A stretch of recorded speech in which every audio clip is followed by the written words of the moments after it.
The following was originally published in 2018, and while I stand by the critiques of The Last Jedi I make, I deeply regret any direct personal attacks I make against Rian Johnson, Kathleen Kennedy, or any other employee of Lucasfilm. Those comments were made in anger and frustration, and I will do a separate video about that after this series. Now, despite the fact that this is the final chapter in the review proper, this is not the last video that I will need to do on The Last Jedi, because I am not going to tally up the score, because I honestly don't know what it is at the time I'm recording this part. I don't know until after I'm done editing the video. So I'm going to tally up the score with a future video, give a few closing thoughts, and of course also do a follow-up video talking about the political side of The Last Jedi.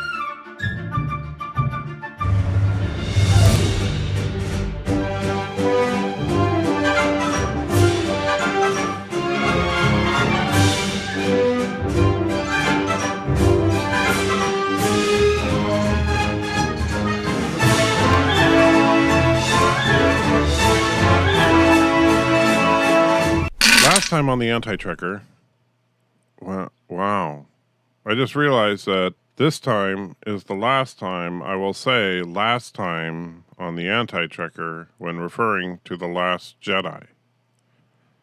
That's just kind of interesting. Anyway, last time on the Anti-Trekker, we talked about big-ass doors, big-ass guns, big-ass asses, and out of it, all that we ended up with was explosive fire of flying crap. Okay, now, I did not give this any points till now, but I just have to. When did Finn learn how to fly? Now, keep in mind that in The Force Awakens, he could not leave Jakku until he met Rey, because he didn't know how to fly. He couldn't escape the Star Destroyer without Poe, because he did not know how to fly. But now we see him flying a shuttle, we see him flying a luxury cruiser, and now a half-falling apart speeder. But wait, Rose taught Finn how to fly on the long hyperspace trip to Canto Bight. Okay, so I may not be an expert, but it would seem to me that if you put somebody who has never driven a car before behind the wheel and then let them drive in a straight line for even say a few hours, that they would not immediately be ready for advanced driving through an active combat zone going full speed off-road in a vehicle that's barely operational. So, no. But wait, Finn almost immediately crashes and almost loses it completely because of his lack of experience. Okay, fine. Except for a couple of issues. First of all, the crash should have destroyed the speeder based on the fact that they're barely holding them together in the first place. And besides that, once he engages the ski, he's just fine. It's not that he didn't know how to drive the thing, it's that he didn't know that you needed to deploy the ski. Besides all that, there are only 13 speeders in total. And from the looks of it, there's about 100 to 200 resistance fighters left at this point. So you're telling me out of a pool of 100 to 200 people, Finn, a guy who has never flown before this morning, is in the top 13. F*** you, Rian Johnson. Okay, credit where credit is due. The speeders look like, well, my avatar, but the red plumes left behind the speeders are really cool, even though there's no practical reason why the speeders need a ski. I mean, really? On Hoth, the speeders flew about 200 feet above the ground, and a typical land speeder like what Luke had when he was a kid hovered about 2 feet off the ground, no ski required. In fact, this is the first vehicle in all of Star Wars that I can recall, well, except for maybe some of the First Order stuff and Imperial Walkers, that requires physical contact with the ground. the speeder bikes from the prequels and from Return of the Jedi, Luke's land speeder, the snow speeders. Gravity never seems to be an issue.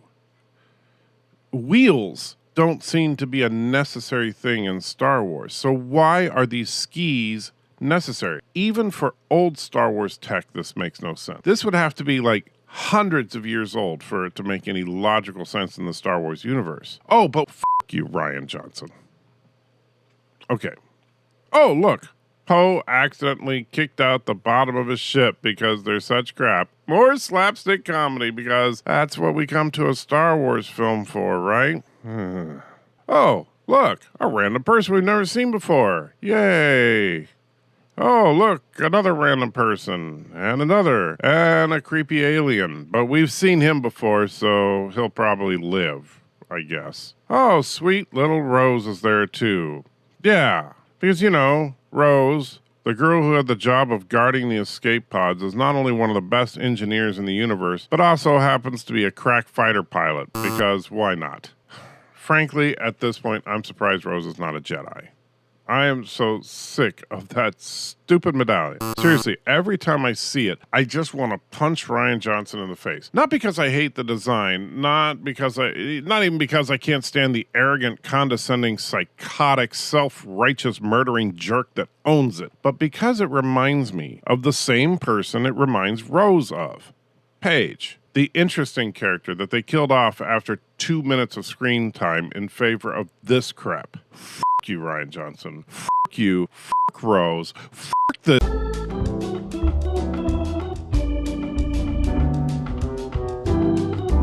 So the big guns start firing on the walkers, and they have zero effect. Obviously, none of these people have watched Empire Strikes Back. We then see that Hux is aboard the command shuttle that's overlooking the battle. 13 incoming light craft. Shall we hold until we clear them? No. The resistance is in that mine. Push through. Wait. Push through? Push through what? You have at least 20 TIE fighters plus like 12 walkers. They have some broken down speeders that can't even fly, and they cannot even hurt the walkers. You don't need to push through anything. You can just ignore them. So the fighters attack with devastating results. In a very cool series of effect shots, we see a couple of the speeders taken down along with a good chunk of the base defenses. The only thing I don't understand is, why isn't this battle already over? I mean, look at the shot. The First Order have them not just outgunned, but they can shoot them at leisure. And the Resistance can't even return fire. The speeders, while they technically fly, they fly at a very low altitude, so they may as well be ground vehicles, and they do not appear to be exceptionally fast or maneuverable, and they can't apparently shoot up. So why is this a fight at all? F*** you, Rian Johnson. I am sick of blaming the Force for this. You did this, you fucking... So Rose is concerned that she has 3 TIE fighters coming up on her, and she has no way of defending herself. It looks bad for our sweet, self-righteous killer. I get Rose up!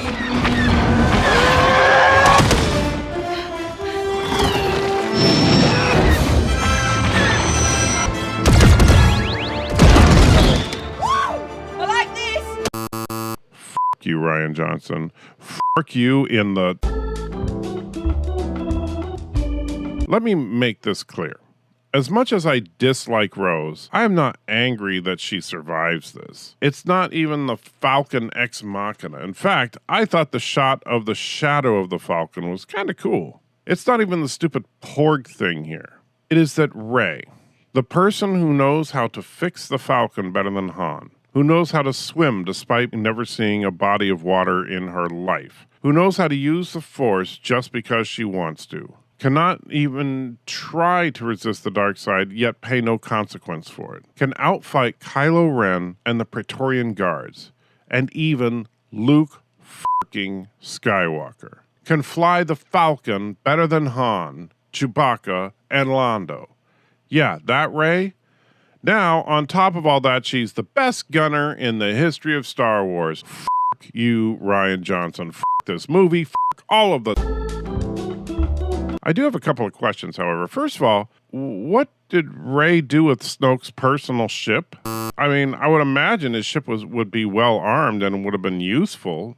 Second, how did she know that they were all on Crate anyway? Third, well, if she knew they were on Crate, why did she wait until now to show up? Just wondering. So, thanks to Rey being the best gunner ever,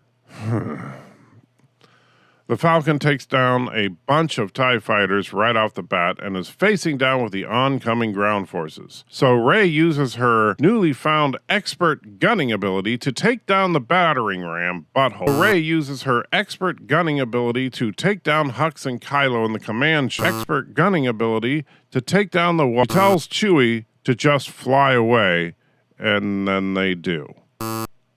And as the Falcon flies away, the TIE fighters re-engage with the speeders to eliminate the threat. As the Falcon flies away, the fighters take out the rest of the base defenses. As the Falcon flies away, they pursue the Falcon and leave the speeders and the base alone. F*** you, Rian Johnson. Out of the sky! All fighters!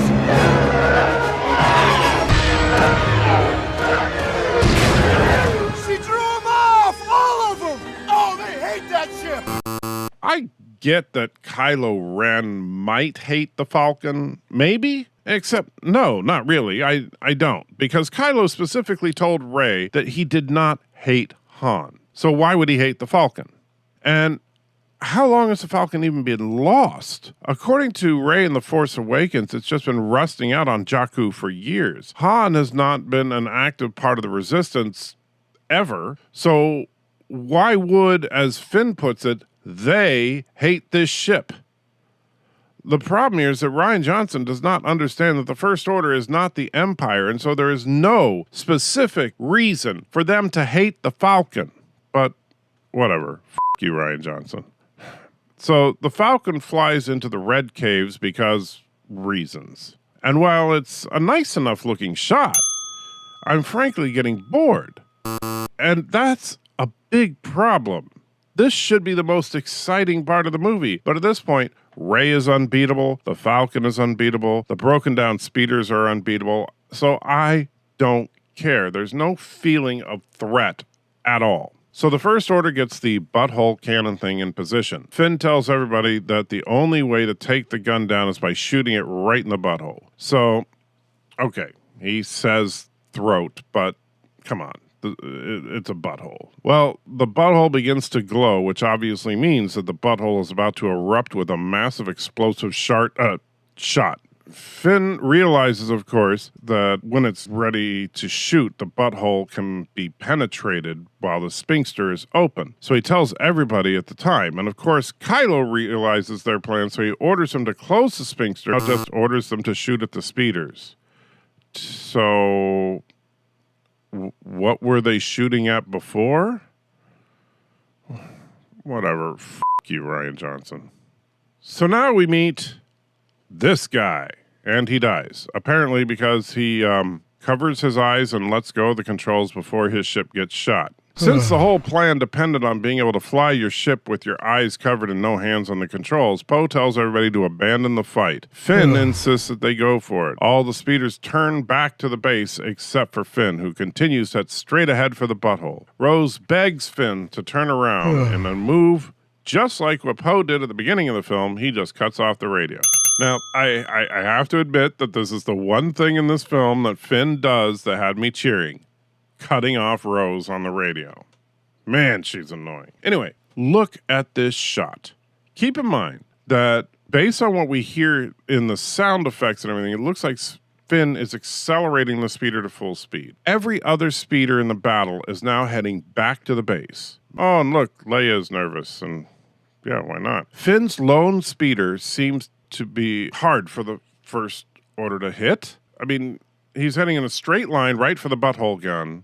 And because of the intense heat, I guess, From the butthole gun, it's melting the weapons right off the wing of his speeder. Finn knows that the only way to stop the butthole is to ram right into the butthole himself. Despite the erupting hot plasma spewing from the butthole, Finn continues to plow forward, pushing harder and harder to get to the opening. Knowing that he was about to penetrate the butthole, Finn closes his eyes just to let it happen. Okay, all kidding aside, this was a very effective scene. While Rey's gunning skills pulled me right out of this battle, Finn's sacrifice was pulling me right back in. I really was going to miss Finn after this.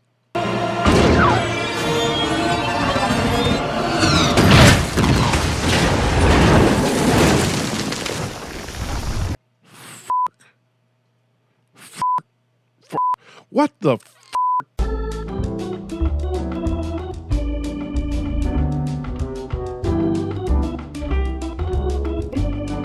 So, you guys completely ruined that moment with that crap, and...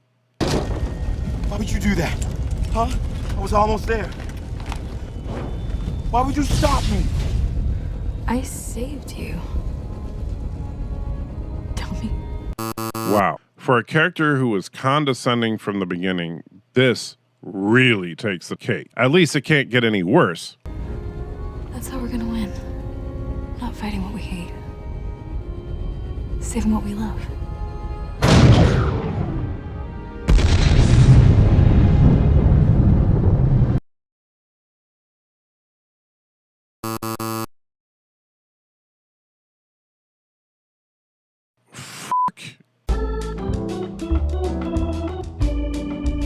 So, wait. We saw earlier that Finn was the only speeder heading to the cannon, that every other speeder was heading back to the base, including Rose. Further, Finn was going in a straight line. So how did she manage to catch up with it? Also, they crashed at a pretty high rate of speed, so how did they survive at all? Oh, and Rose does realize that part of the saving what we love would include saving all the people in the base that you just doomed to die. Oh, wait a minute. This is the same person who thought that saving a space horsey was more important than the lives of the Resistance. So maybe Rose just thinks of Finn as a space horse? Then she literally kisses him while their friends are being shot by the butthole cannon. Wow. Just wow. Wait. Okay. She was laughing and giggling when they killed all the people on Canto Bight. Maybe Rose just has some weird thing where she can only be happy when people are dying all around her as a result of her actions. F*** you, Rian Johnson. Kylo gives the order to advance and on the base and to kill everyone, except for, of course, for the two people that are like 10 feet in front of them. They can go. Why not? Back on the base, they confirm that while everyone got their message, nobody is coming to help. I guess for some reason, people do not want to come and help out the people who represent the former government that allowed animal abuse and slavery and child abuse. And go figure. Leia slumps down depressed and defeated, saying that the spark is out while completely surrounded by lens flares. Irony for the win. But then, a shadowy figure walks in as he pulls back the hood. It reveals that it is Luke. So Luke has finally realized that they really did need him. So he got some Just for Men and darkened his hair and beard, added a little anti-wrinkle cream, and then came right over here. Right? Whatever, it is cool to see Luke show up. Now we're getting some real action. I have been waiting for this for decades. This is going to be awesome. Rian Johnson, if you pull this off, all will be forgiven. Luke explains to Leia that he is there to confront Kylo, not to save him. And then he gives Leia the product placement for Solo, a Star Wars movie, coming May 25th. Yeah, those dice that Leia cared so much for that she never ever mentioned them or interacted with them in any way in the history of Star Wars. Yeah. Everyone is amazed to see Luke walk to the doors. The music is building. Oh, this is going to be epic. Luke walks through the door as the music continues to build. Oh, man, this is going to be epic. Luke comes out to face down the command ship and at least 10 walkers. Yet, it genuinely feels like the First Order is in trouble here. This is one of the coolest shots I've ever seen. This is so awesome. Kylo gives the order to fire. I want every gun we have to fire on that man.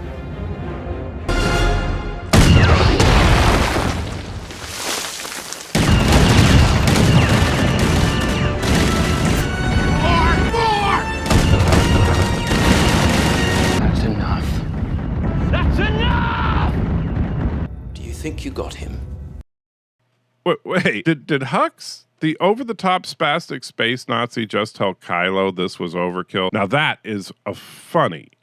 That, out of character, but still funny.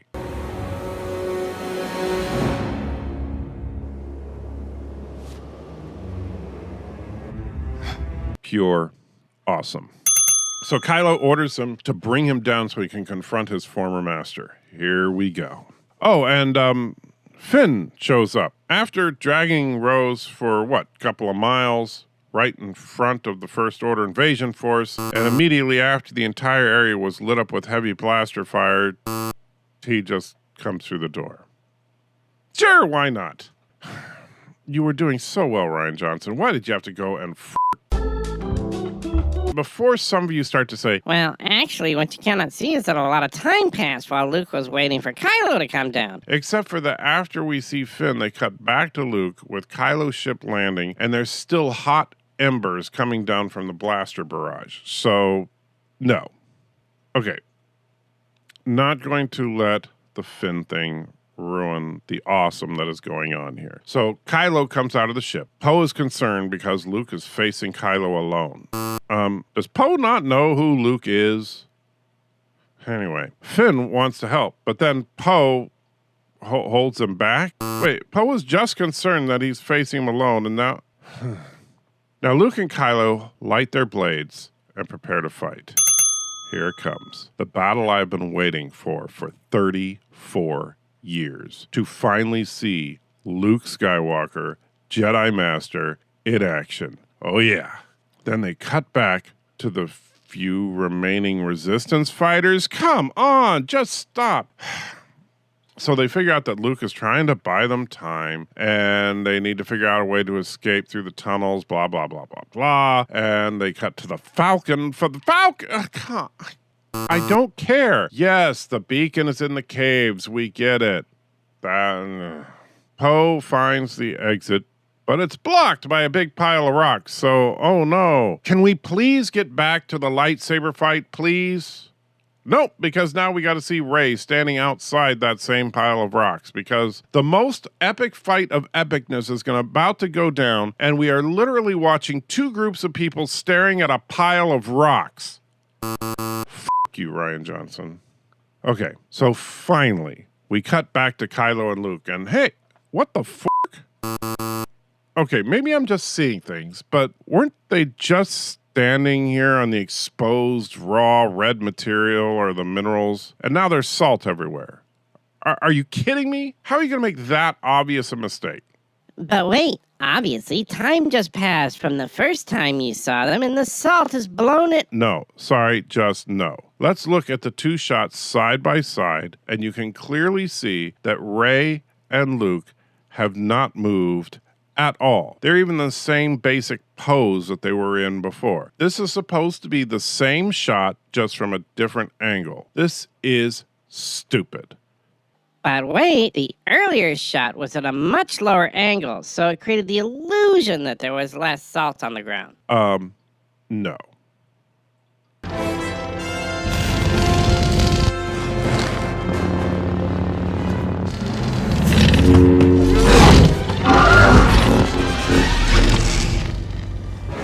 Okay, so they're just feeling each other out, looking for a weakness. The real fight is about to begin.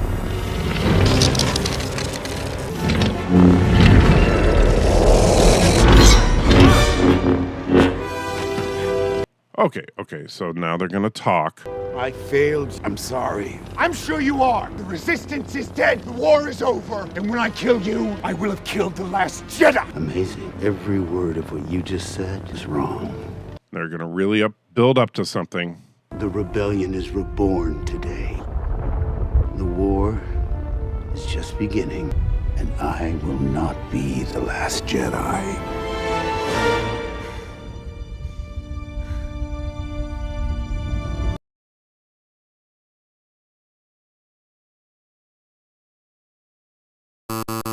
you, Ryan Johnson. You to. So Rey is now officially the most powerful Jedi ever. What the f? So Rey and Finn have kind of an awkward hug as they reunite. I'll destroy her, and you, and all of it. No. Wait. Is Luke actually going to pull like an Obi-Wan here? Strike me down in anger and I'll always be with you, just like your father. Strike me down in anger? Wait. Strike me down in anger. So is anger a bad thing again? Because Rey's been angry this whole time and nobody said anything about it. Oh, it's because Kylo is angry, so now it's bad. But when Rey was angry all those times, it was good? Or f*** you, Ryan Johnson.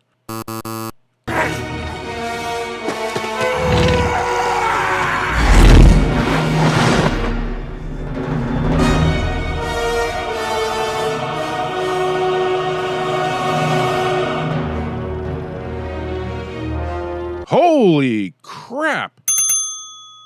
Luke is lightsaber proof? What? How is he this powerful? Oh man, shit is about to go down.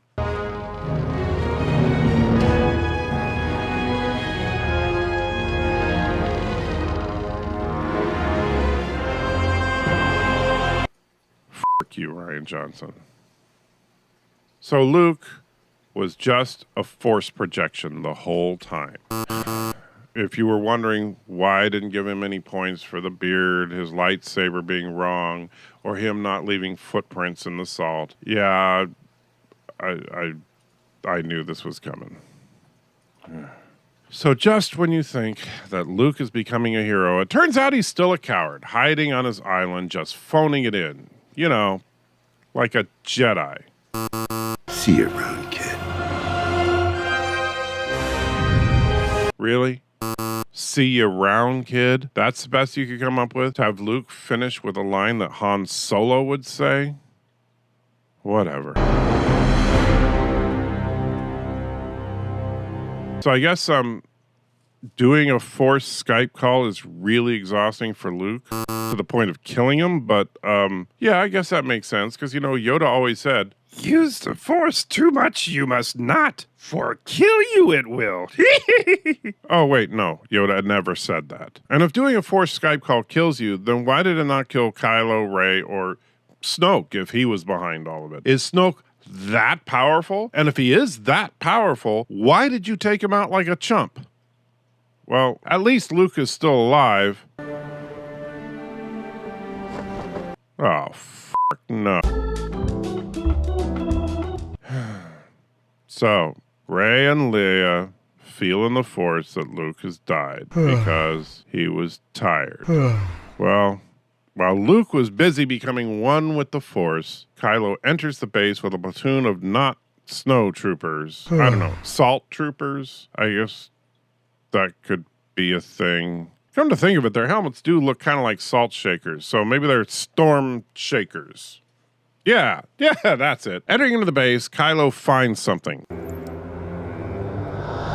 Something that makes him really mad. Meanwhile, back on the Falcon, the entire resistance is now on the Falcon. Yep, from 400 people down to about a dozen. And back on the base, we find out that Kylo why he was so upset. Because he found the product placement for Solo, a Star Wars story opening nationwide on May 25th. Tickets are on sale now. So the dice disappear because they were just a force projection. And wait, what? Luke has been dead for a while now, so how did the dice stick around? Was Luke concentrating right up to the last second and then somehow decided to keep them there after he died just to troll Kylo? Or did he cast a magic force spell that had a preset time limit? What? Huh? Has Ryan Johnson even seen Star Wars? So the Falcon takes off only to be cut off by the 5 Star Destroyers that are waiting for them in order to fly away without incident. So, except, of course, that the fact that since their sensor dish was completely destroyed, they have no support and they have no way to find their way. Oh, no, they're just fine. And Leia hugs Chewbacca because she forgot to hug him in the last movie after her husband and Chewbacca's best friend died. Poe and Rey meet for the first time. And she seems to really like his feet. Yeah, his feet.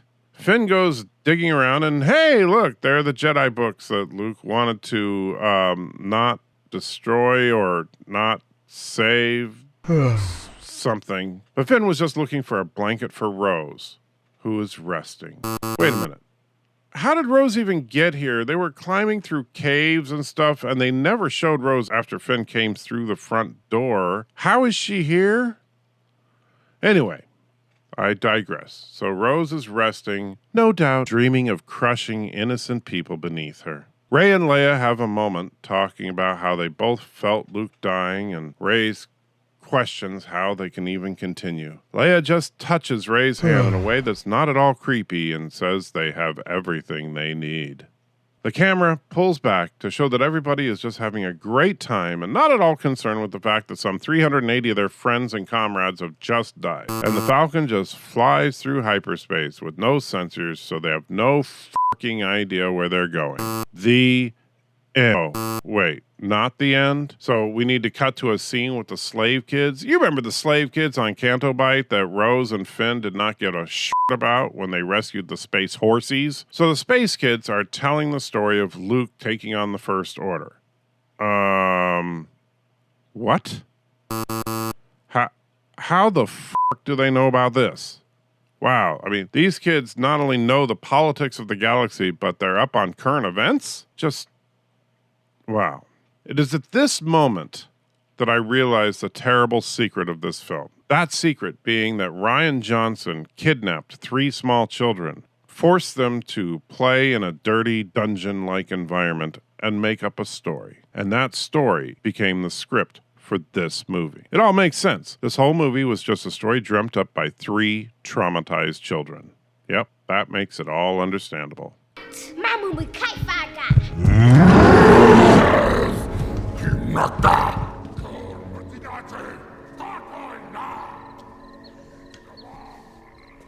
Oh, so the slave kid on Canto Bight is actually a super duper force powered user. Gee, too bad they didn't rescue him. F*** you, Rian Johnson. Hit the like button, you will. Likes lead to comments. Comments lead to conversations. Conversations lead to understanding. Go to Patreon and support the anti-trucker you must, if supporting his videos you want. Yes, support his videos. Then listen to this at the end of the videos. You will not